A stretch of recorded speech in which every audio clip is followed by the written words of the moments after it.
எங்களுடைய கூட்டணியிலிருந்து வெற்றி பெற்றவருடைய ஆதரவோடு தான் நீங்கள் இன்றைக்கு ஆட்சி அமைத்திருக்கிறீர்கள். அதை செஞ்சுங்க. உங்களுக்கு அவ்வளவு ரோசமா தனியா நின்னா அவரை வெளியே அனுப்பிச்சுட்டு ஆட்சி வந்தீங்க.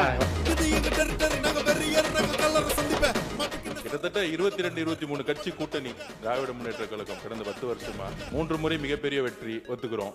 நீங்க தான் ஆளுங்கட்சி ஒத்துக்கிறோம். ஆனால் 2026ல தமிழக வெற்றி கழகம் தனி பெரும் கட்சியாக நில்லுங்க தனி பெரும் கட்சியாக நின்னு 108 தொகுதி வாங்கியிருக்கோம். தனி பெரும் கட்சி வெறும் இளைஞர்கள் மட்டும். திமுகக்கு இந்த கூட்டணி கட்சி இல்லன்னு நினைச்சுக்கோங்க. கூட்டணி கட்சி கிட்ட 15% வரும். அந்த 15% இல்லன்னு நினைச்சுக்கோங்க. சென்னையில அந்த 2 தொகுதி கூட ஜெயிச்சிருக்க முடியாது. தமிழ்நாட்டுல 10 தொகுதி ஜெயிச்சிருக்க முடியாது.